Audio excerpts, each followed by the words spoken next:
¿Existe en estos momentos una fraternidad mundial secreta que conspira para controlar el mundo? O peor aún, ¿está ya en marcha el plan aterrador? ¿Hay ya colocadas por todo el mundo armas destructoras para provocar una catástrofe? ¿Se puede detener?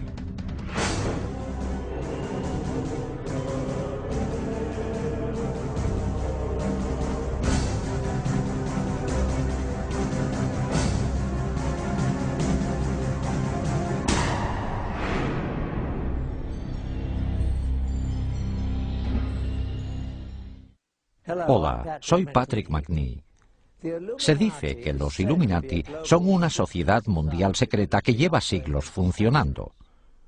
Una fraternidad oculta que cuenta con gente de lo más influyente del mundo. Gente de todas las razas y religiones que ostenta puestos importantes en gobiernos, iglesias, negocios, enseñanza, ciencia, medicina, ejércitos e instituciones financieras y benéficas.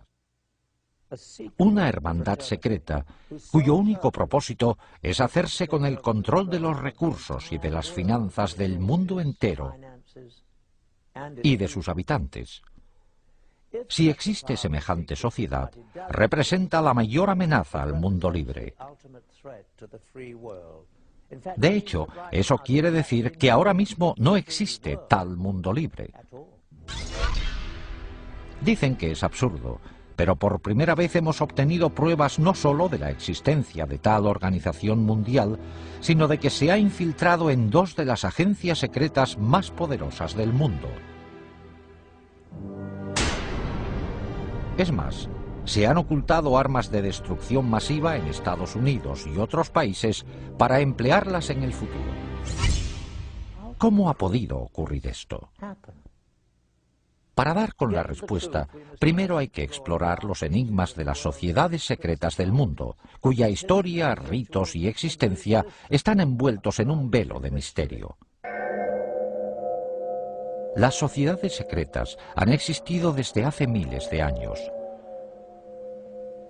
Todas tienen una cosa en común: unos conocimientos únicos que juran mantener secretos. Porque, armados de estos conocimientos, limitados a ellos mismos, creen que pueden controlar a otros. Una de las primeras sociedades secretas sigue existiendo hoy día: los masones. Se cree que sus orígenes se remontan al antiguo Egipto, cuando solo un gremio selecto de canteros poseía unos conocimientos matemáticos especiales para construir las pirámides. En toda su historia, los masones han mantenido secretos sus métodos para que solo ellos pudieran construir las grandes estructuras que siguen hoy en día en pie. Primero, las pirámides, y luego los grandes castillos y catedrales de Europa. Pero las sociedades secretas no se limitaban a los comerciantes. La palabra asesino tiene sus orígenes en una hermandad secreta de guerreros musulmanes chiíes que controlaban el norte de Siria en la época de las primeras cruzadas del siglo XI. Su especialidad: perfeccionar el arte de matar. La secta fue fundada por Hassan Sabbah, conocido como el Viejo del Monte, que gobernaba desde una fortaleza lejana. Hassan adoctrinó a sus discípulos en la promesa de que, si luchaban y morían por Alá, vivirían eternamente en el paraíso rodeados de placeres celestiales y terrenales. Empleaba la fuerza de la tortura y del asesinato para dar especial impacto a sus doctrinas y garantizar una total disciplina y devoción. Hassan daba hachís a sus fanáticos discípulos para provocarles una sensación de imbatibilidad antes de mandarles a misiones suicidas. Por eso, el nombre de asesino se derivó de la palabra hashashin, o fumador de hachís.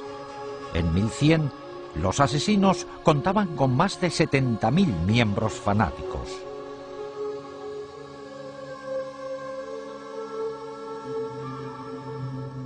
En la misma época histórica se fundó otra hermandad secreta, los Templarios. El Priorato de Sion era una fraternidad de caballeros creada en la Francia medieval con la intención de mantener la estirpe merovingia y restaurar su monarquía en Francia. Su sede oficial era la abadía de Notre-Dame du Mont de Sion en Jerusalén. En 1117, Balduino I, rey de Jerusalén, quedó muy agradecido al priorato por sus servicios para ayudarle a lograr el trono. A cambio, el rey negoció la fundación de los Caballeros Templarios como extensión militar y administrativa del priorato de Sion. Los Caballeros Templarios se habían creado 10 años antes, con el fin de proteger a los peregrinos que se dirigían a la Tierra Santa. Durante su estancia en Oriente Próximo, los templarios entraron en contacto con los musulmanes, incluidos los asesinos. De hecho, después de las cruzadas, debido a los enemigos que tenían en común, los asesinos se refugiaron entre los templarios, dejando huella en los soldados cristianos de muchas de sus ideas fanáticas y destructivas. Con el tiempo, los templarios dejaron de ser una organización cristiana convencional y su doctrina y ritos secretos eran mucho más místicos, herejes y ocultistas.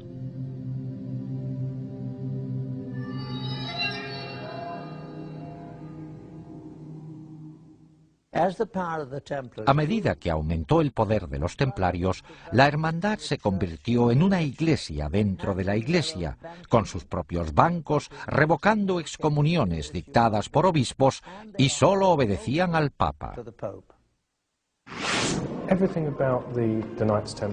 Desde el principio, todo lo relacionado con los caballeros templarios contiene al menos un elemento de misterio. Se fundaron justo después de la Primera Cruzada, que volvió a abrir la ruta entre Europa y la Tierra Santa. Y en 1118, 9 caballeros franceses con conexión con la corte del conde de Champagne se fueron a la Tierra Santa con el fin, según ellos, de proteger los caminos y las rutas de peregrinaje para que los peregrinos estuvieran seguros ahora que podían visitar los lugares sagrados. Una vez en la Tierra Santa, no hay testimonios de que hicieran nada los primeros 9 años. Desde el principio, hay algo que no encaja. Además, hay testimonios de que esta misión para proteger la ruta de peregrinaje era solo una tapadera. En el fondo fueron ahí por otra razón. Por algún motivo, los caballeros creían que había escondido algún tesoro.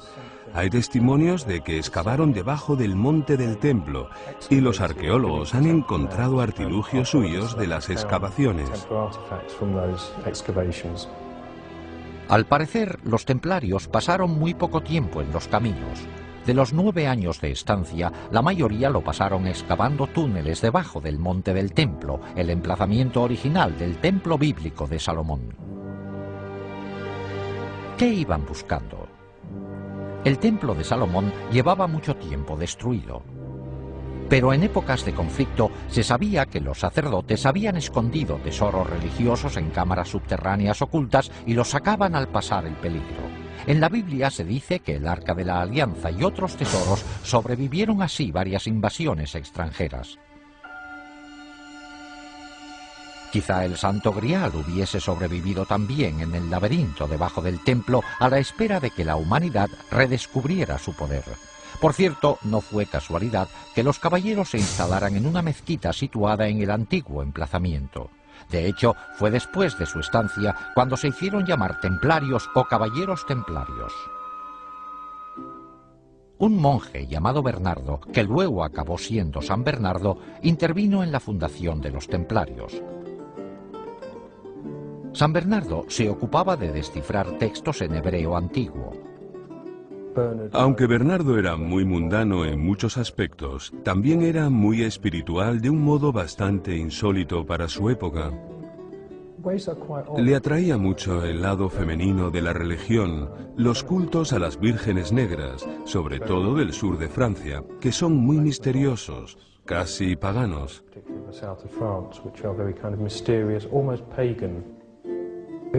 Sentía una gran veneración por lo femenino, expresada de muchas formas en la Virgen María, algo nada común en su época. Eso parece ser lo que le estimulaba más que otra cosa. San Bernardo era un hombre muy culto para su época. Sí, estudiaba textos en hebreo, entre otros. Podría ser algo que él encontró en ellos lo que le hizo pensar a esta gente que merecía la pena ir a Jerusalén. Es una teoría, pero una teoría válida. Parece tener mucho sentido. Los que estudian estos antiguos documentos quieren de repente que sus súbditos vayan a estos lugares históricos que se mencionan en ellos. Buscan algo. No sé personalmente qué encontraron, salvo que les parecía importante. No se sabe. Fuera lo que fuera, no se sabe dónde está. Es un misterio, pero abundan todo tipo de teorías que podrían ser correctas.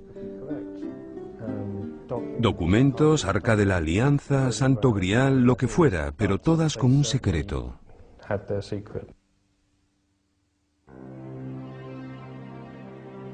En un texto muy antiguo hay constancia del hallazgo.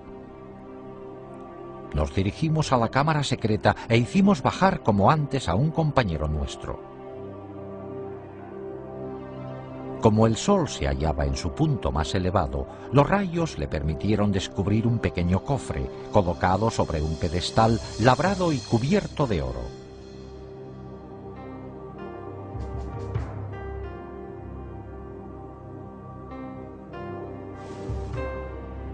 Nos dio la señal para el ascenso y lo sacamos de inmediato. Lo hemos traído para que lo examine el Consejo Supremo. ¿Qué había en este cofre para que los templarios se emocionaran tanto? Lógicamente, a un grupo de caballeros cristianos con voto de pobreza no les interesaba nada material. Es más probable que fuera un objeto con un gran significado religioso. Hoy día no se sabe aún exactamente qué encontraron los templarios en la cámara secreta. Lo que sí se sabe es que al enterarse del hallazgo, el conde Hughes de Champagne, el hombre que financió la expedición, volvió a Jerusalén para unirse con sus anteriores vasallos. Una vez ahí, dejó todas sus posesiones materiales para servirles como caballero templario. Después de este descubrimiento, el gran maestre de los templarios visitó al Papa, y con la bendición de San Bernardo, la Iglesia reconoció oficialmente su orden. En el mundo cristiano, los hombres se unían rápido a los caballeros, renunciando a sus familias, dejando sus posesiones materiales y aceptando los difíciles votos de pobreza y castidad.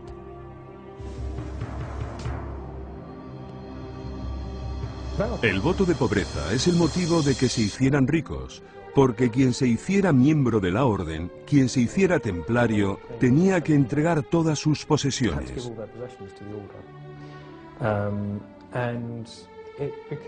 Además, se acabó viendo como un símbolo de prestigio que las familias nobles tuvieran hijos en la orden de los templarios. Y por supuesto, el dinero o las propiedades que tuvieran iban a las arcas. Además, cuando el Papa aprobó la orden, la bendijo y dijo que era bueno que quienes quisieran impresionar al Papa donaran fincas y dinero a esta nueva orden. Y en cantidades ingentes, ningún caballero podía poseer nada. O sea que todas las posesiones como fincas, castillos, ganados y dinero que se les regalaba iban a parar a la orden.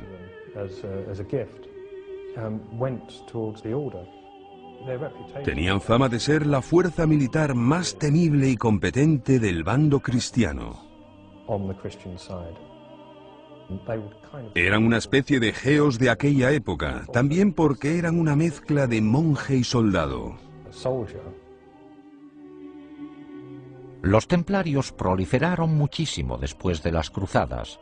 Se hicieron con el control financiero de Europa, dominando todas las principales industrias, sobre todo la de los préstamos. Inventaron el sistema de cheques moderno, y en cuestión de unos años tenían contentos a todos los reyes de Europa. Tenían demasiados humos en muchos sentidos, sobre todo con respecto al Papa y a muchos reyes. Eran sumamente ricos, parecían ser los amos del mundo. La mayoría de los historiadores cree que recibieron su justo castigo por su riqueza. El rey francés que inició la represión de los templarios, Felipe el Hermoso, sentía envidia de su gran riqueza. Y se piensa que les acusó de blasfemia y de sacrilegio, pero que lo que en realidad quería era su dinero. Se les acusó de blasfemia y de sacrilegio, así como de incumplimiento de la reverencia habitual de la Iglesia, pero eso era bien sabido. Las acusaciones contenían elementos sexuales, pero siempre los hay en acusaciones contra grupos herejes.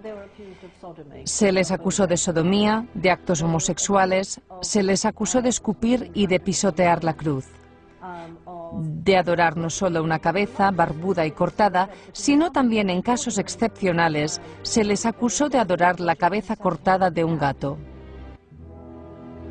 La Iglesia Católica se hizo con las confesiones necesarias para eliminar a los templarios. Un viernes 13 de 1307, el Papa disolvió oficialmente la orden. Su gran maestre murió en la hoguera. A mediados de la década de 1300, los templarios parecían haber desaparecido completamente y se confiscó su hacienda. Pero ¿se podría disolver la hermandad más rica y poderosa del mundo y confiscar toda su riqueza de la noche a la mañana? No. Los templarios, bien preparados y organizados, pasaron rápidamente a la clandestinidad y se llevaron consigo toda su riqueza. Se convirtieron en una sociedad secreta muy poderosa y con muchos fondos. De hecho, como ha demostrado la historia, solo desaparecieron de la vista de la gente. Pero con una nueva faceta, un odio acérrimo a la Iglesia Católica. Al mismo tiempo, el priorato de Sion supuso que la Iglesia haría lo mismo con ellos. También parece que desaparecieron, pero solo de la vista de la gente.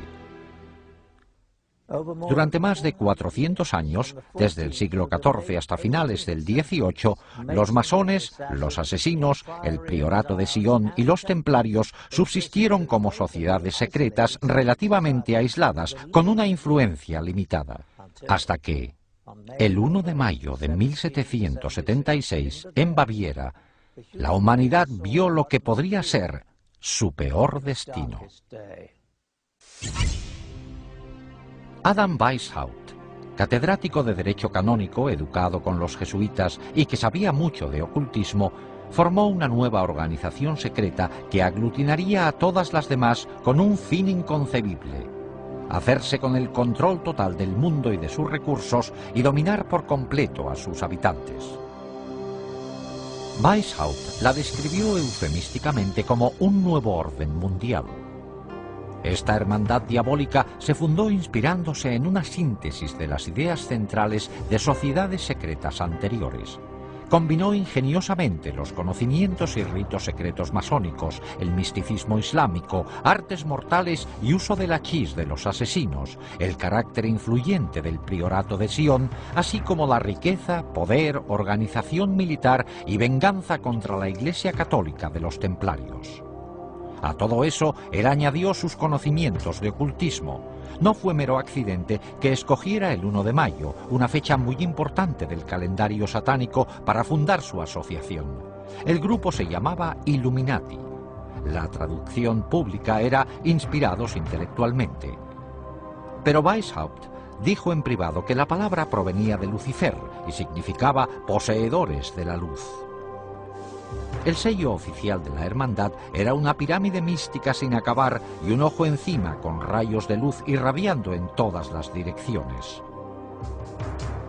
El ojo representaba la clarividencia y la sabiduría de la hermandad iluminada que domina el mundo. El fundador enumeró a sus seguidores los 5 medios principales secretos que se emplearían para lograr su objetivo de dominar el mundo en su totalidad. 1. Se emplearía el soborno sexual y monetario para controlar a hombres que ostenten cargos importantes en las distintas categorías de todos los gobiernos y otros puestos de responsabilidad. 2. Los Illuminati que fueran profesores de facultad y universidad deberían preparar a los mejores estudiantes para la causa. 3. Se colocaría a personas de influencia y estudiantes especialmente preparados bajo el control de la hermandad detrás de todas las instituciones gubernamentales, religiosas y financieras y se emplearían como agentes. 4. La sociedad secreta dominaría absolutamente los medios de comunicación, de modo que toda la información pudiera manipularse para convencer a las masas de que un gobierno único mundial es la única solución de muchos problemas. 5. La fase final de la operación emplearía todos los recursos disponibles para provocar golpes militares que derrocarían a todos los gobiernos contrarios y pondrían al mundo bajo el control de un gobierno único al mando de los Illuminati. El grupo se componía al principio de masones del grado 32 y utilizaba diversas logias masónicas de tapadera como lugares de reclutamiento. El masón reclutado de mayor categoría fue un noble del norte de Alemania, el barón Kanicki, conocido también como Adolf Francis, un personaje clave en el mundo masón europeo. Los Illuminati eran muy reservados, hasta el punto de llamarse a sí mismos y sus centros con nombres clásicos falsos. Por ejemplo, Weishaupt era Espartaco, Canige era Filo, la sede era Eleusis, Austria era Egipto, etc. Las fechas se indicaban de forma codificada. Bajo la dirección de Canige, el número de miembros ascendió a más de 3000. Pero un triunfo tan rápido también provocó oposición. Los jesuitas se habían opuesto a los Illuminati desde el comienzo y al final todos los sacerdotes acabaron siendo enemigos acérrimos. La Iglesia Católica se opuso a la sociedad secreta. De hecho, los sacerdotes se opusieron tanto que el gobernador de Baviera declaró a los Illuminati conspiración ilegal por edicto en 1784. Muchos Illuminati fueron encarcelados y algunos, incluido Weishaupt, fueron exiliados. Al poco tiempo, la masonería también fue eliminada de Baviera. A finales del siglo XVIII, los Illuminati parecían haber desaparecido completamente del mapa. Pero en realidad, los Illuminati siguieron el ejemplo de las sociedades secretas anteriores. Pasaron a la clandestinidad y añadieron un objetivo secreto más: infiltrarse y derribar la religión católica.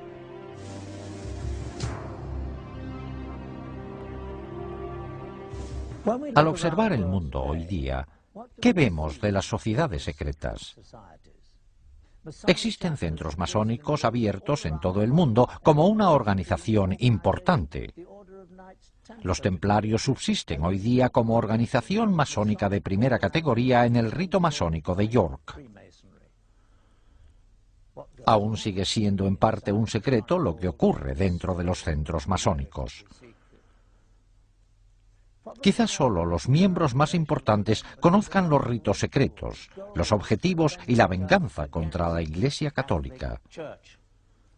Los masones y los templarios han sabido integrarse muy bien en las sociedades más respetadas del mundo.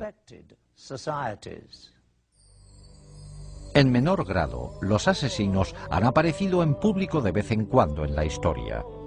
A principios de la década de 1800 se les vio en la India bajo la dirección del Aga Khan, al que atribuían poderes divinos.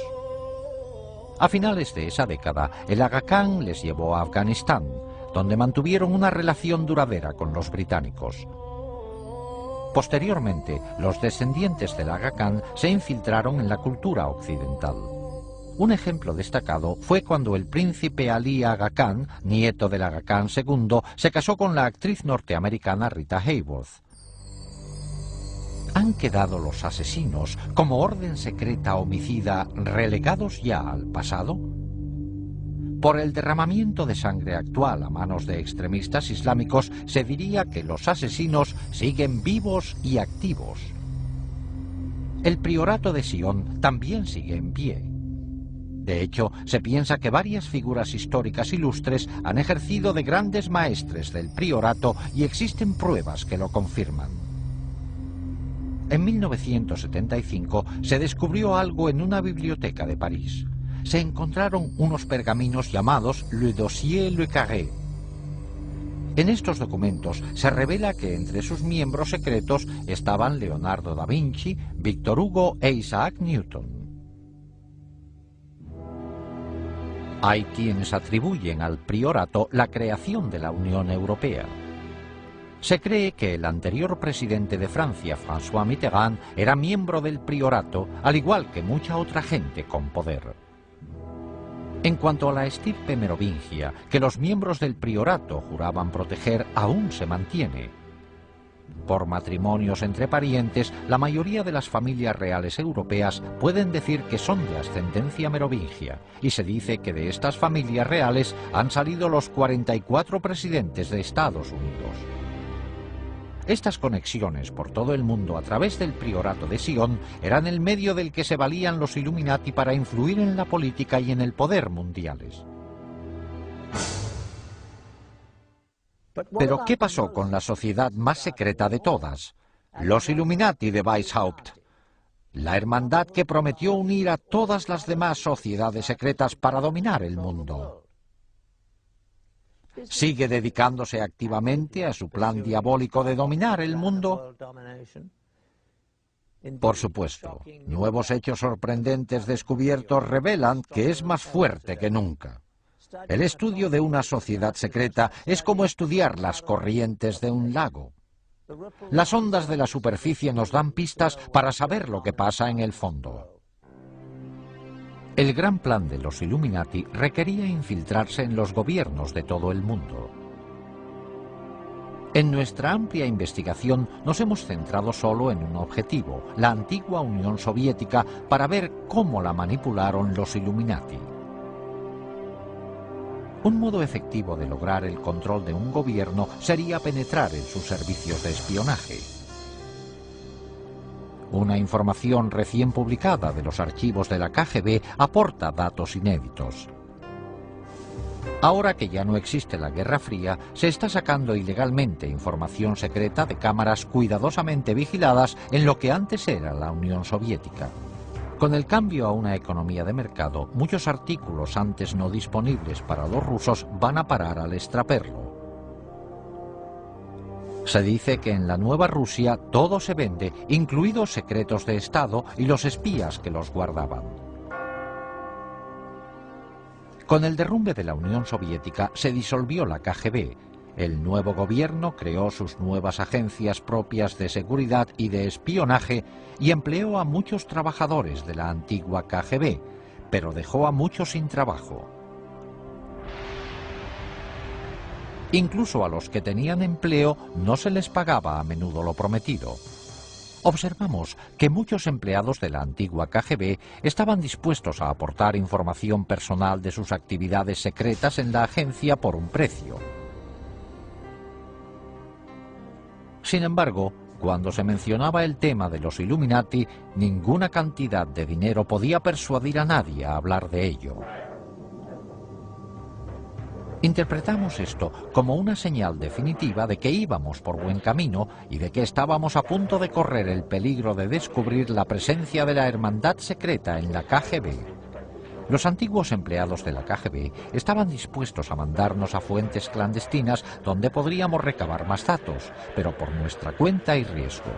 Aunque la mayoría de las pistas resultaron ser infructuosas, vimos que con paciencia, dinero y un poco de suerte es posible adquirir documentos soviéticos secretos.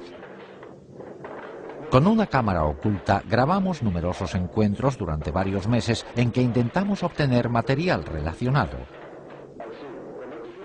Esta transacción entre un contacto nuestro en Moscú y extraperlistas resultó ser uno de los encuentros más fructíferos. Aunque, como verán, no faltaron momentos de tensión.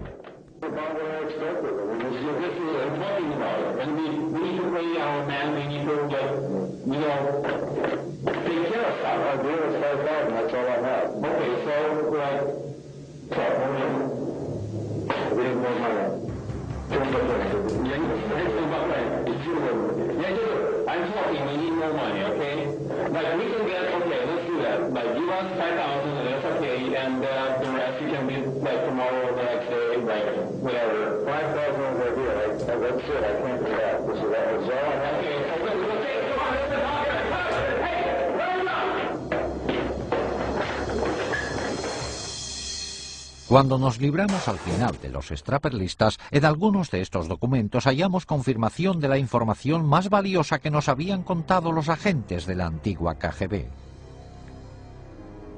Tal y como nos habían dicho, efectivamente, la KGB registraba todas sus actividades en documentos, películas y cintas. Estas se almacenaban en unas instalaciones debajo de la sede de la KGB bajo la mayor seguridad. Probablemente estos eran los archivos más delicados de la agencia porque explicaban con todo detalle las actividades más secretas de la KGB y posiblemente su conexión con los Illuminati.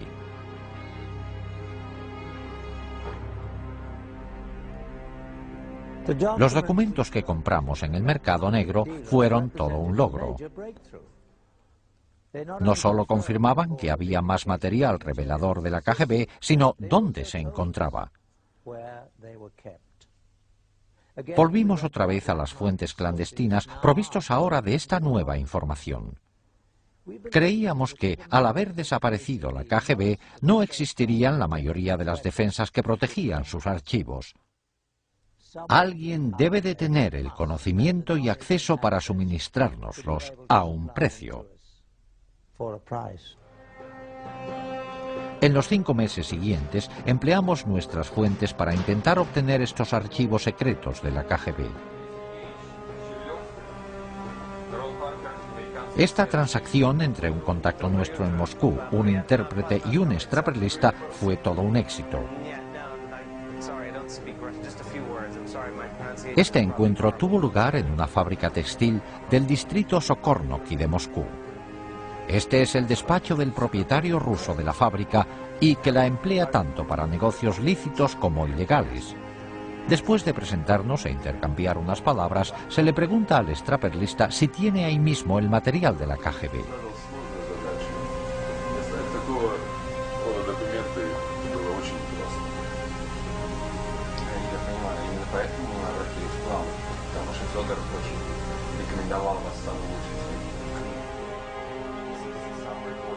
Se sacan de una caja fuerte los documentos relacionados con las películas y cintas que el extraperlista ha prometido entregar. Después de inspeccionar los documentos y verificar su autenticidad, la transacción se da por terminada.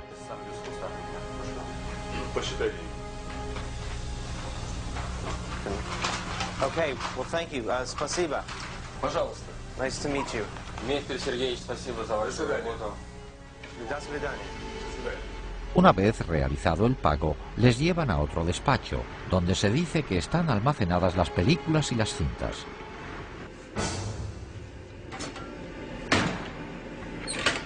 Y por fin, aparecen los documentos, cintas y películas que nos habían dicho.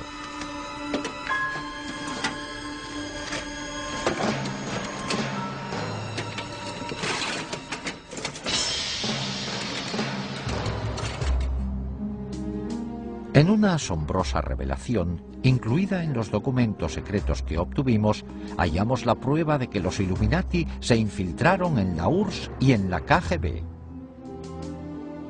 En unos comunicados entre 2 agentes superiores de la KGB se menciona al primer iluminado, Adam Weishaupt, por su nombre.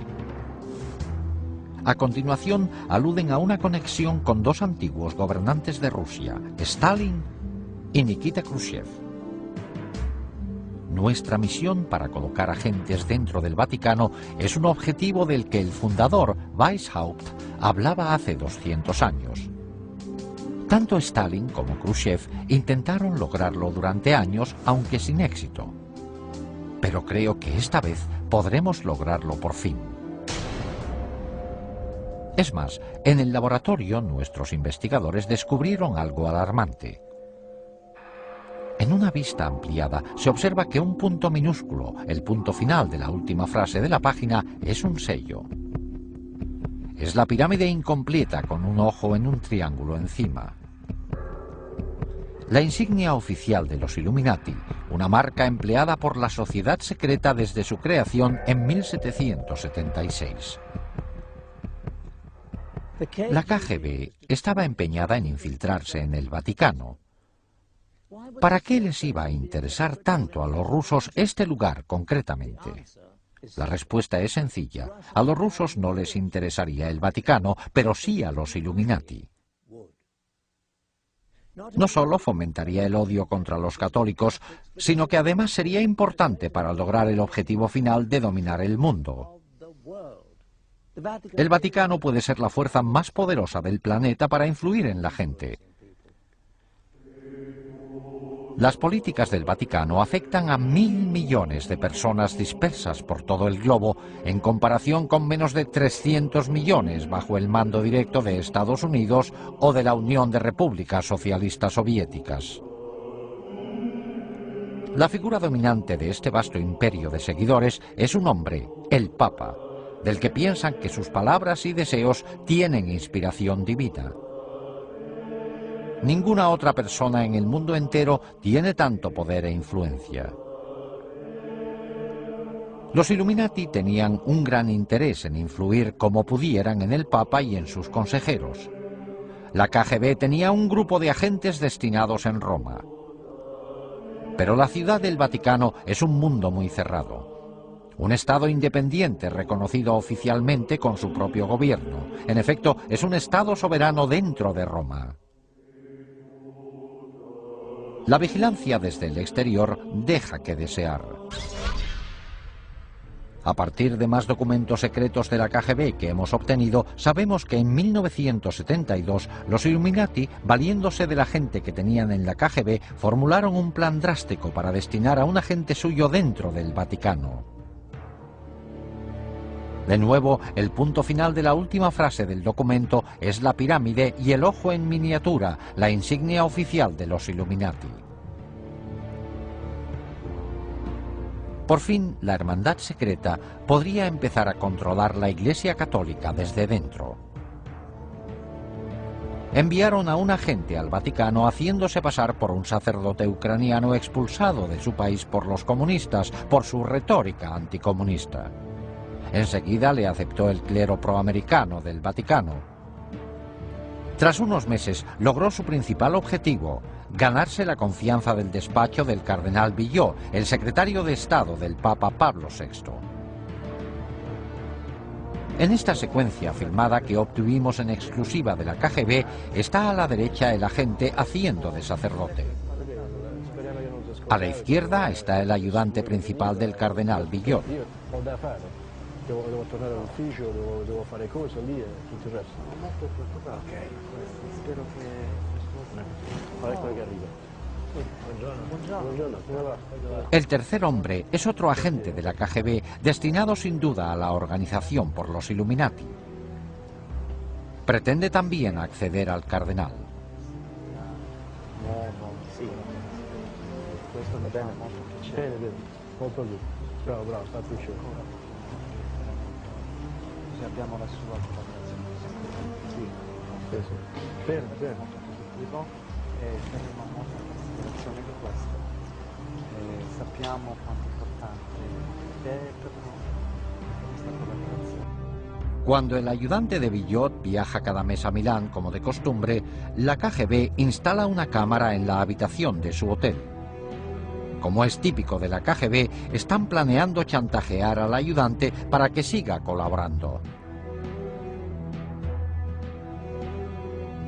Durante varios días, una mujer hace amistad con él y se gana su confianza.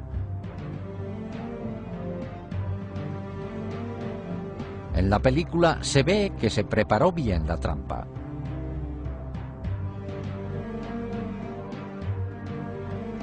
Una noche, la mujer va a la habitación de él para salir a cenar juntos.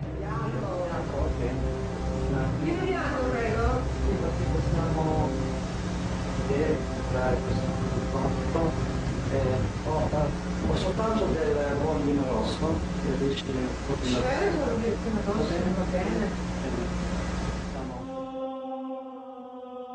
Mientras él se va a servir unas bebidas, ella se quita la blusa.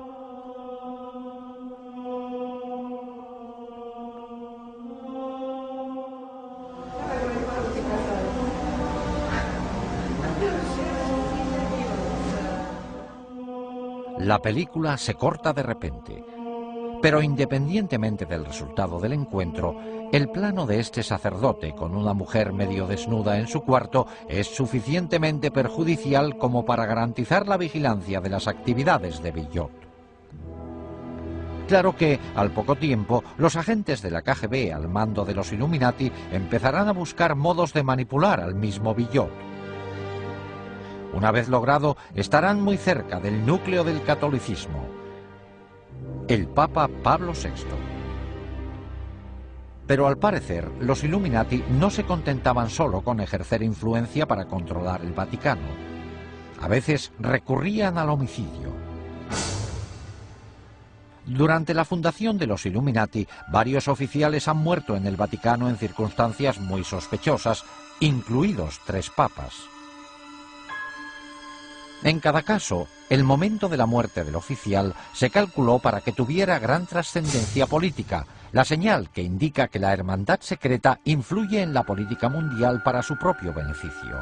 En 1939, el Papa Pío XI iba a realizar una declaración condenando a los nazis y a los fascistas, grupos que cometían las barbaries que defendían los Illuminati. Pero antes de hacer la declaración en público, murió de repente. A un ayudante muy cercano, el cardenal Tisserand, le oyeron decir una y otra vez: «Le han asesinado, le han asesinado». Se le embalsamó enseguida, lo que hizo imposible que se le practicara una autopsia. En 1978, posiblemente la hermandad secreta volvió a recurrir al asesinato para manipular al pontificado. El Papa Pablo VI murió de repente. Es cierto que estaba débil, pero el brusco empeoramiento de su condición les pareció demasiado oportuno a muchos observadores. Sin embargo, los Illuminati se llevaron una sorpresa que tal vez no se esperaban: un papa que les haría frente. Juan Pablo I. Poco después de asumir el cargo, el nuevo papa mostró una gran independencia. Juan Pablo parecía sentir un especial desagrado por la corrupción que había visto cundir en las finanzas del Vaticano. Mientras fue cardenal de Venecia, el Banco Católico Veneciano se vendió al Banco Vaticano por una cantidad muy inferior a la normal. Los beneficios acumulados por unos pocos superaron los 70 millones de dólares, pero las pérdidas de los venecianos fueron enormes. El clero veneciano incluso perdió sus fondos de pensiones. En la transacción intervinieron los banqueros Roberto Calvi, su asesor Sindona, y el director del Banco Vaticano, el obispo Marcinkus. Después de que a Juan Pablo se le nombró papa, los 3 seguían encargados de invertir gran parte del dinero de la Iglesia. En su nuevo cargo, el pontífice tenía el poder de investigarlos y sacar los hechos a la luz pública. En total, estuvo a punto de descubrir transacciones ilegales que ascendían casi a 1.000 millones de dólares. Esto asestaría un duro golpe a los Illuminati, que desde luego estaban detrás de las transacciones ilegales. El peligro para el Papa quedó claro un día en un encuentro privado entre Juan Pablo y un arzobispo ortodoxo ruso, Nikodim. Al comenzar el encuentro se le sirvió café. Nikodim tomó el primer sorbo y al poco rato se desplomó en el suelo y murió.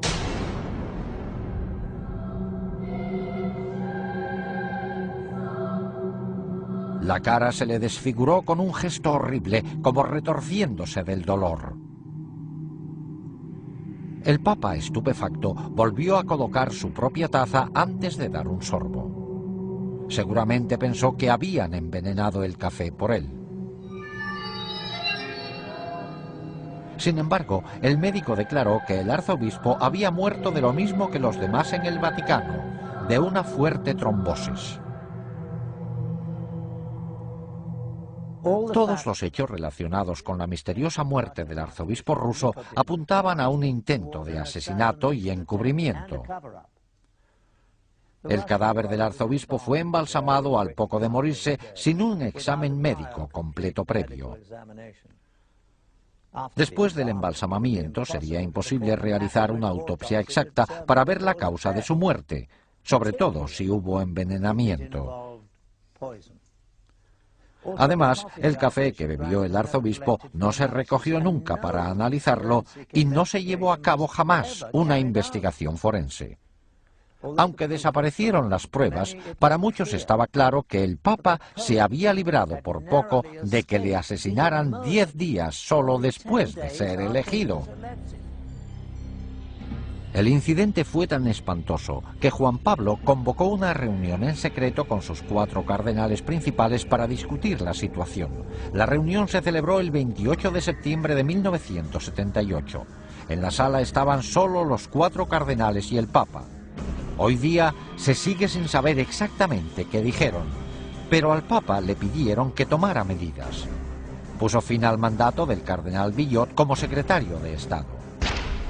Este era el mismo cardenal Billot a cuyo ayudante se había chantajeado en las películas de la KGB en 1972.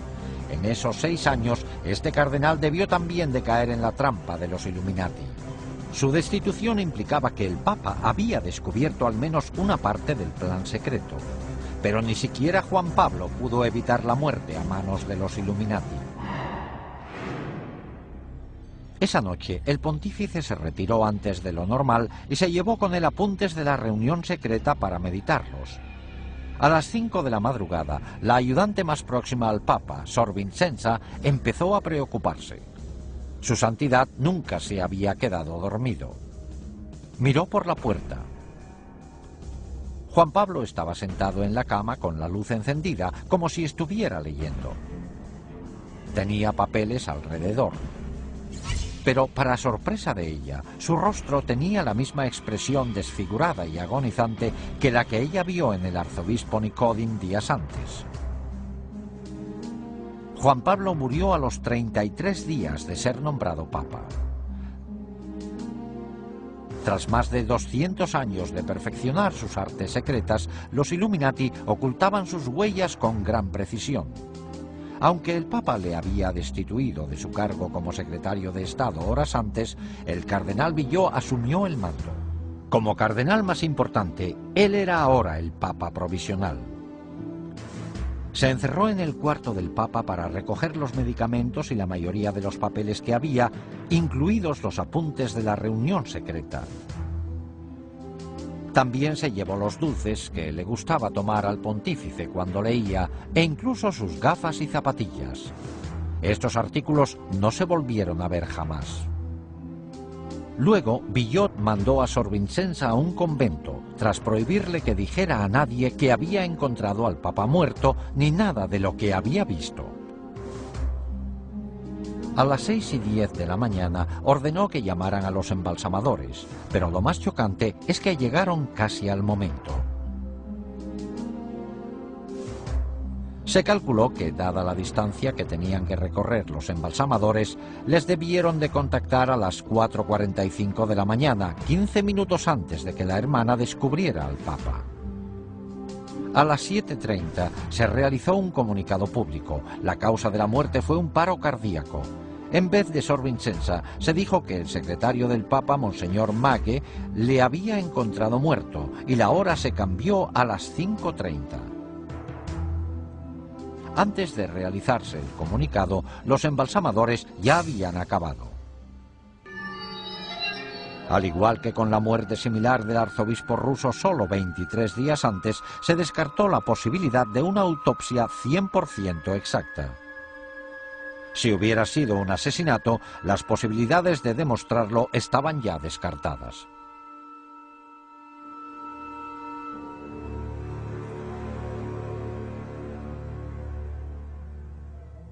Diez días después del funeral de Juan Pablo, El cardenal Villot reunió al cónclave para nombrar a un sucesor.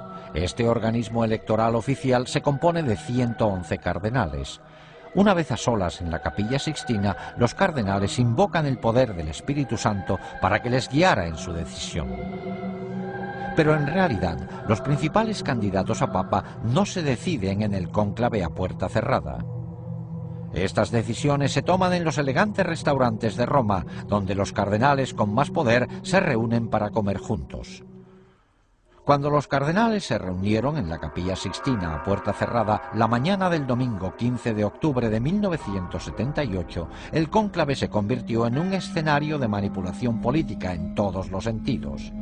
Desde promesas susurradas al oído entre los cardenales hasta discusiones acaloradas, la tensión aumentaba con cada votación. Después del octavo escrutinio, empezó a salir humo blanco por el Vaticano indicando que se había elegido a un nuevo papa. También indicaba una derrota total para la KGB y los Illuminati. El nuevo pontífice era un polaco anticomunista acérrimo, Juan Pablo II. Pero los Illuminati no se dan por vencidos fácilmente. El 13 de mayo de 1981, Mehmet Ali Achka, un hombre buscado en Turquía por asesinato, esperaba de pie entre la multitud a que pasara el Papa fuera de la Basílica del Vaticano. Según Ali Achka, Juan Pablo II salió del Vaticano en un vehículo blanco sobre las 5 de la tarde.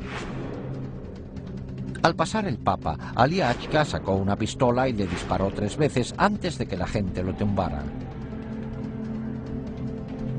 El Papa quedó herido de gravedad, pero se recuperó para continuar con el pontificado. Al principio, Ali Achka afirmó que había actuado a solas, pero los investigadores se convencieron de que una conspiración mucho mayor se había valido de este desequilibrado para cometer un asesinato. Al poco tiempo, Ali Achka confesó que el incidente fue parte de una conspiración búlgara de la KGB. Pero, por supuesto, Bulgaria y la URSS negaron estar implicadas. Cuando el tribunal le condenó a cadena perpetua, se mostró sorprendido de que se le dejara cargar con toda la responsabilidad a él solo. Entonces empezó a facilitar datos precisos de la conspiración a investigadores italianos y nombró a todos los implicados. El 25 de noviembre de 1982, Serge Ivanov Antonov, un empleado de la Aerolínea Nacional Búlgara, fue arrestado en Roma acusado de estar implicado en el intento de asesinato. Poco después, la lista aumentó al incluirse a 3 búlgaros más y a 4 turcos. En julio de 1983, cuando trasladaron a Achka a otro centro, admitió en público la conexión de la KGB, mientras gritaba a los reporteros que la KGB y el servicio de espionaje búlgaro estaban implicados. Más tarde, explicó que había sido entrenado en Bulgaria y Siria por expertos en terrorismo internacional de la KGB. También confesó que Antonov era cómplice, así como 2 empleados de la embajada búlgara. En 1984, el juez italiano Jario Martella llegó a la conclusión de que la KGB y el servicio de espionaje búlgaro estaban implicados en el intento de asesinato. El juez dictó este fallo basándose en los hechos siguientes. Achka empleó un pasaporte falso para poder entrar en Italia, algo disponible solo de fuentes muy sofisticadas.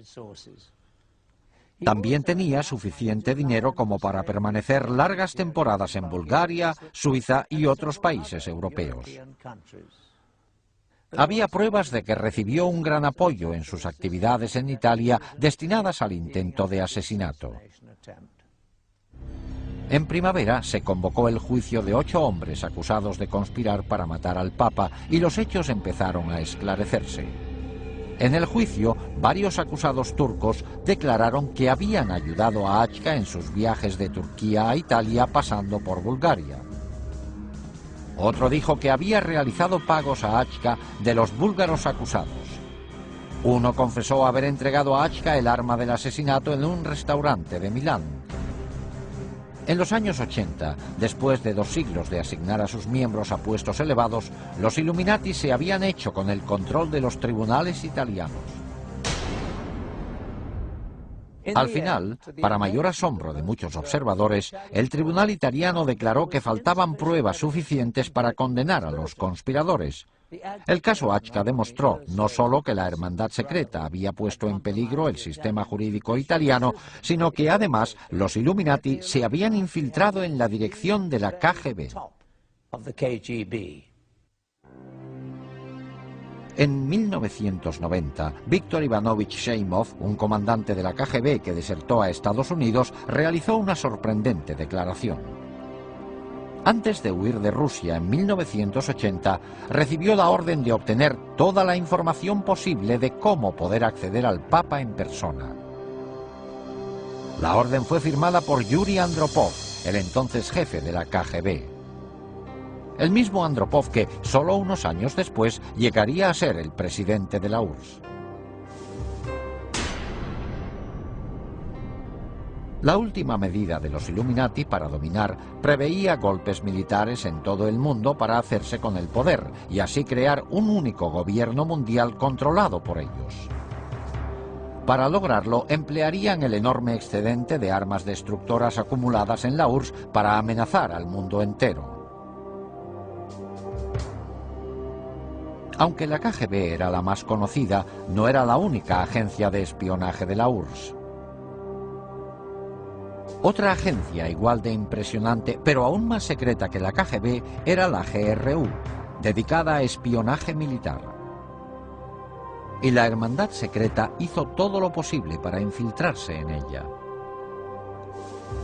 La prueba de que lo lograron se demuestra en estos documentos secretos de la GRU, que se los compramos a un extraperlista en Rusia. En ellos se le encarga a un agente que trabaje en Washington haciéndose pasar por periodista. Los Illuminati han vuelto a dejar su huella reveladora. El punto aumentado al máximo es la pirámide y el ojo que todo lo ve. Mientras que la KGB recopilaba información sobre figuras políticas e influía en la política mundial, la GRU recopilaba datos esenciales para lograr objetivos militares. Algunas actividades de la GRU estaban destinadas a lograr objetivos en varios conflictos actuales como Afganistán. Pero la misión principal de la GRU eran los preparativos para futuras guerras con otros países, sobre todo con Estados Unidos. Esta era la agencia prevista para colocar las armas destructoras para la fase final del plan secreto de los Illuminati. Los agentes de la GRU estaban preparados a la perfección para ese fin. En la época de la Guerra Fría, desde el principio hasta el final, prácticamente en todo el servicio militar, nos empleaban para preparar militarmente a la Unión Soviética para una futura guerra con Estados Unidos. Aparte de su formación militar, los agentes de la GRU recibían 3 años de entrenamiento exhaustivo.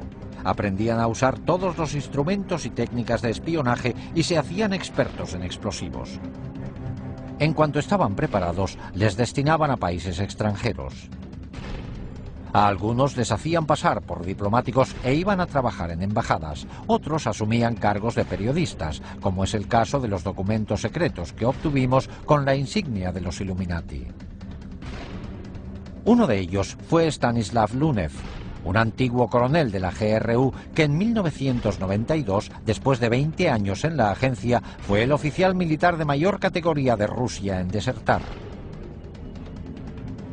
En su libro, así como en una entrevista exclusiva con nosotros, Lunev nos muestra directamente los entresijos de la GRU. Aunque no se le veía la cara, no mencionó siquiera a los Illuminati, aunque en ningún momento negó su existencia ni su colaboración con la GRU. Sin embargo, revela algunos hechos sorprendentes.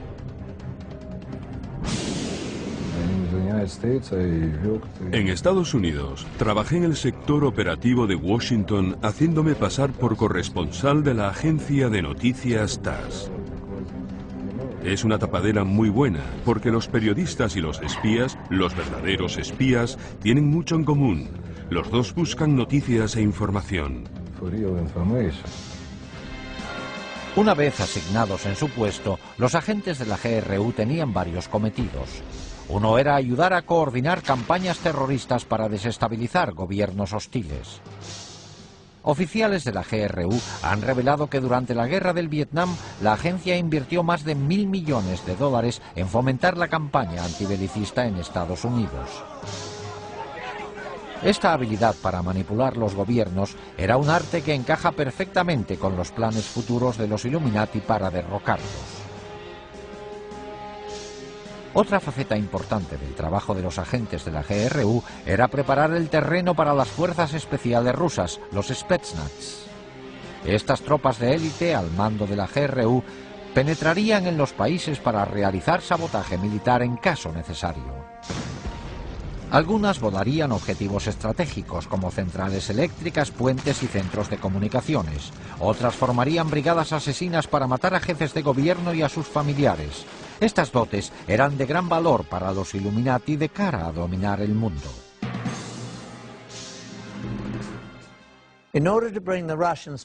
Para trasladar las fuerzas especiales rusas al extranjero cuando hiciera falta, la GRU tenía que cerciorarse de que tuvieran acceso para cruzar las fronteras. Para esto contaban con la KGB. La agencia era excelente para lograr entrar en países hostiles. Necesitaba poder destinar a sus espías de forma coherente para sonsacar información. La KGB a menudo recurría al sexo y al chantaje para lograr sus objetivos. En esta película, tomada con cámara oculta, el hombre de la derecha es un agente de la KGB haciendo de cuervo, un hombre con la misión de seducir a alguien para espiar. Este cuervo está tentando a un guarda fronterizo mexicano.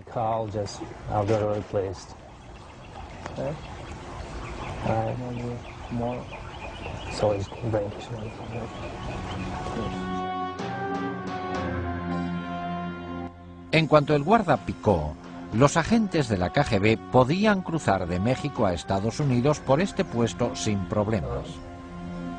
Esta información se pasaba a la GRU para que también pudiera hacer uso del acceso e introducir a agentes y a los Spetsnaz cuando se les llamara. So, will you call me? Try to call me. You will? Anyway, I'll contact you, you know what I mean? I'll call you. I'll find you, then I'll call you. Are you okay? I'm okay. Okay. Para ejecutar el programa de caos mundial y golpes militares, la Hermandad Secreta se sirvió de la GRU para colocar por todo el mundo agentes clandestinos y armas destructoras. Estas armas permanecerían ocultas en lugares estratégicos hasta que hicieran falta. Cuando los Illuminati lo decidieran, los agentes saldrían a la luz y se emplearían las armas. Los comandantes de estas fuerzas de operaciones especiales son militares profesionales muy bien preparados y vendrán cuando se produzca un gran conflicto. Y necesitan sistemas armamentísticos muy especiales para destruir objetivos muy protegidos. O sea que dispondrán de armas nucleares, químicas, biológicas y de otros tipos. Las armas más temibles que se introdujeron ilegalmente fueron los dispositivos nucleares pequeños, que se conocen como bombas nucleares de maleta. Estas armas pueden transportarse fácilmente, pero tienen una potencia destructora enorme. Una vez introducidas en Estados Unidos y otros países enemigos, se escondieron en lugares seguros y podrían recuperarse en tiempo de guerra. Se calcula que un alarmante número de estos dispositivos nucleares se colocó en Estados Unidos y en otros países. Con toda probabilidad, estos dispositivos permanecen ocultos en lugares secretos listos para emplearse hoy. Gracias a los archivos de la KGB abiertos recientemente, hemos visto asombrados cómo los Illuminati han estado manipulando hasta ahora las instituciones mundiales como el Vaticano. y hemos visto que se han colocado por todo el mundo armas destructoras. Nos hemos centrado solo en la conexión de Rusia con los Illuminati. Desde que Adam Weishaupt fundó la sociedad secreta en 1776, sus tentáculos se han extendido a muchas otras naciones del mundo. Incluso en Estados Unidos existen señales reveladoras. La más obvia se halla en el reverso del billete de $1. Se ven claramente la pirámide y el ojo, la insignia de los Illuminati, que se incluyó ahí en 1933 por orden del presidente Franklin D. Roosevelt. Debajo se lee en latín Novus Ordo Seclorum, que se traduce como Nuevo Orden Mundial.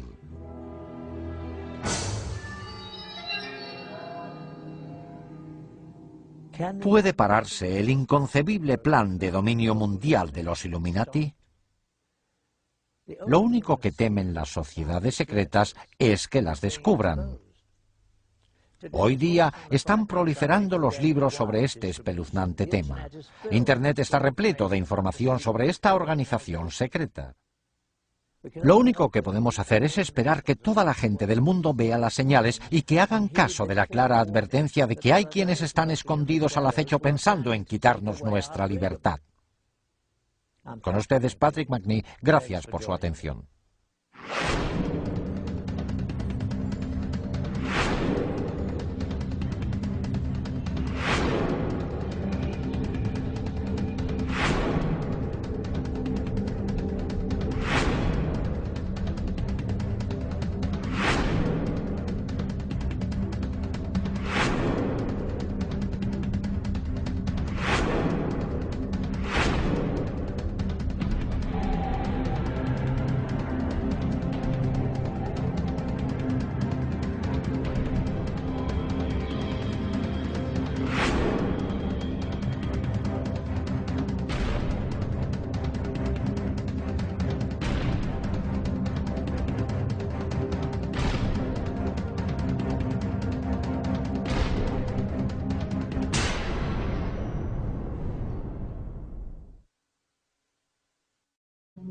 El priorato de Sion era una fraternidad de caballeros creada en la Francia medieval con la intención de mantener la estirpe merovingia y restaurar su monarquía en Francia. Su sede oficial era la abadía de Notre-Dame du Mont de Sion en Jerusalén. En 1117, Balduino I, rey de Jerusalén, quedó muy agradecido al priorato por sus servicios para ayudarle a lograr el trono. A cambio, el rey negoció la fundación de los Caballeros Templarios como extensión militar y administrativa del priorato de Sion. Los Caballeros Templarios se habían creado 10 años antes, con el fin de proteger a los peregrinos que se dirigían a la Tierra Santa. Durante su estancia en Oriente Próximo, los templarios entraron en contacto con los musulmanes, incluidos los asesinos. De hecho, después de las cruzadas, debido a los enemigos que tenían en común, los asesinos se refugiaron entre los templarios, dejando huella en los soldados cristianos de muchas de sus ideas fanáticas y destructivas. Con el tiempo, los templarios dejaron de ser una organización cristiana convencional y su doctrina y ritos secretos eran mucho más místicos, herejes y ocultistas.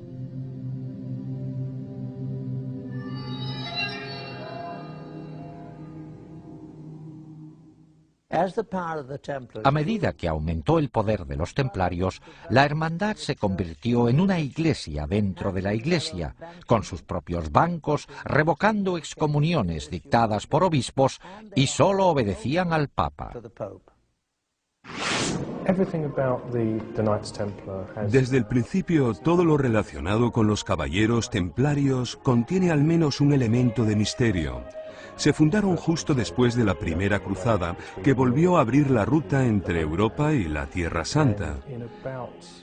Y en 1118, 9 caballeros franceses con conexión con la corte del conde de Champagne se fueron a la Tierra Santa con el fin, según ellos, de proteger los caminos y las rutas de peregrinaje para que los peregrinos estuvieran seguros ahora que podían visitar los lugares sagrados. Una vez en la Tierra Santa, no hay testimonios de que hicieran nada los primeros 9 años. Desde el principio, hay algo que no encaja. Además, hay testimonios de que esta misión para proteger la ruta de peregrinaje era solo una tapadera. En el fondo fueron ahí por otra razón. Por algún motivo, los caballeros creían que había escondido algún tesoro. Hay testimonios de que excavaron debajo del monte del templo y los arqueólogos han encontrado artilugios suyos de las excavaciones. Al parecer, los templarios pasaron muy poco tiempo en los caminos. De los 9 años de estancia, la mayoría lo pasaron excavando túneles debajo del monte del templo, el emplazamiento original del templo bíblico de Salomón. ¿Qué iban buscando? El templo de Salomón llevaba mucho tiempo destruido. Pero en épocas de conflicto se sabía que los sacerdotes habían escondido tesoros religiosos en cámaras subterráneas ocultas y los sacaban al pasar el peligro. En la Biblia se dice que el Arca de la Alianza y otros tesoros sobrevivieron así varias invasiones extranjeras. Quizá el Santo Grial hubiese sobrevivido también en el laberinto debajo del templo a la espera de que la humanidad redescubriera su poder. Por cierto, no fue casualidad que los caballeros se instalaran en una mezquita situada en el antiguo emplazamiento. De hecho, fue después de su estancia cuando se hicieron llamar templarios o caballeros templarios. Un monje llamado Bernardo, que luego acabó siendo San Bernardo, intervino en la fundación de los templarios. San Bernardo se ocupaba de descifrar textos en hebreo antiguo. Aunque Bernardo era muy mundano en muchos aspectos, también era muy espiritual de un modo bastante insólito para su época.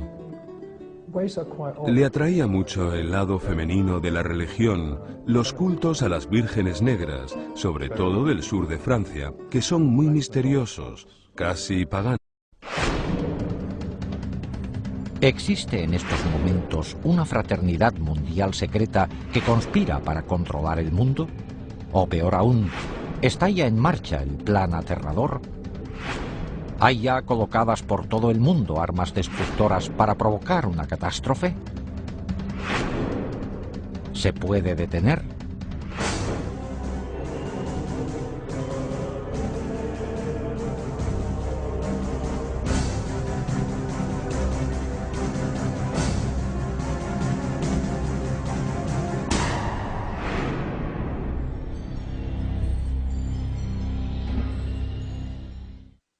Hola, soy Patrick McNee. Se dice que los Illuminati son una sociedad mundial secreta que lleva siglos funcionando. Una fraternidad oculta que cuenta con gente de lo más influyente del mundo. Gente de todas las razas y religiones que ostenta puestos importantes en gobiernos, iglesias, negocios, enseñanza, ciencia, medicina, ejércitos e instituciones financieras y benéficas. Una hermandad secreta cuyo único propósito es hacerse con el control de los recursos y de las finanzas del mundo entero y de sus habitantes. Si existe semejante sociedad, representa la mayor amenaza al mundo libre. De hecho, eso quiere decir que ahora mismo no existe tal mundo libre. Dicen que es absurdo, pero por primera vez hemos obtenido pruebas no solo de la existencia de tal organización mundial, sino de que se ha infiltrado en 2 de las agencias secretas más poderosas del mundo. Es más, se han ocultado armas de destrucción masiva en Estados Unidos y otros países para emplearlas en el futuro. ¿Cómo ha podido ocurrir esto? Para dar con la respuesta, primero hay que explorar los enigmas de las sociedades secretas del mundo, cuya historia, ritos y existencia están envueltos en un velo de misterio. Las sociedades secretas han existido desde los...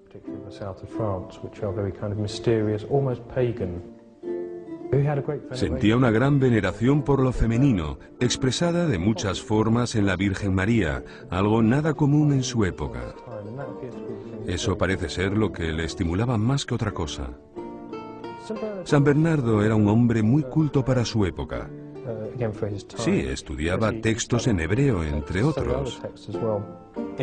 Podría ser algo que él encontró en ellos lo que le hizo pensar a esta gente que merecía la pena ir a Jerusalén. Es una teoría, pero una teoría válida. Parece tener mucho sentido.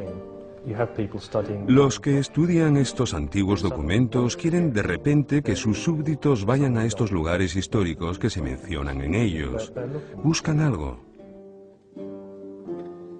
No sé personalmente qué encontraron, salvo que les parecía importante. No se sabe. Fuera lo que fuera, no se sabe dónde está. Es un misterio, pero abundan todo tipo de teorías que podrían ser correctas. Documentos, Arca de la Alianza, Santo Grial, lo que fuera, pero todas con un secreto.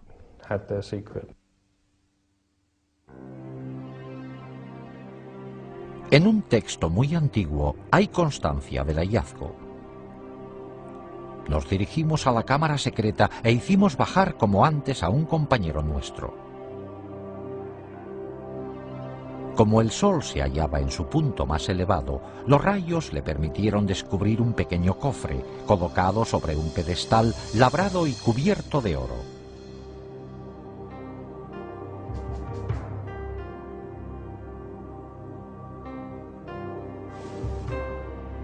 Nos dio la señal para el ascenso y lo sacamos de inmediato. Lo hemos traído para que lo examine el Consejo Supremo. ¿Qué había en este cofre para que los templarios se emocionaran tanto? Lógicamente, a un grupo de caballeros cristianos con voto de pobreza no les interesaba nada material.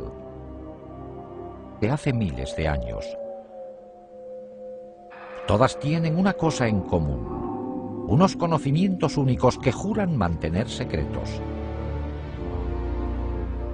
Porque, armados de estos conocimientos, limitados a ellos mismos, creen que pueden controlar a otros. Una de las primeras sociedades secretas sigue existiendo hoy día, los masones. Se cree que sus orígenes se remontan al antiguo Egipto, cuando solo un gremio selecto de canteros poseía unos conocimientos matemáticos especiales para construir las pirámides. En toda su historia, los masones han mantenido secretos sus métodos para que solo ellos pudieran construir las grandes estructuras que siguen hoy en día en pie. Primero, las pirámides y luego los grandes castillos y catedrales de Europa. Pero las sociedades secretas no se limitaban a los comerciantes. La palabra asesino tiene sus orígenes en una hermandad secreta de guerreros musulmanes chiíes que controlaban el norte de Siria en la época de las primeras cruzadas del siglo XI. Su especialidad, perfeccionar el arte de matar. La secta fue fundada por Hassan y Sabah, conocido como el Viejo del Monte, que gobernaba desde una fortaleza lejana. Hassan adoctrinó a sus discípulos en la promesa de que, si luchaban y morían por Alá, vivirían eternamente en el paraíso rodeados de placeres celestiales y terrenales. Empleaba la fuerza de la tortura y del asesinato para dar especial impacto a sus doctrinas y garantizar una total disciplina y devoción. Hassan daba hachís a sus fanáticos discípulos para provocarles una sensación de imbatibilidad antes de mandarles a misiones suicidas. Por eso, el nombre de asesino se derivó de la palabra hashashin, o fumador de hachís. En 1100, los asesinos contaban con más de 70.000 miembros fanáticos.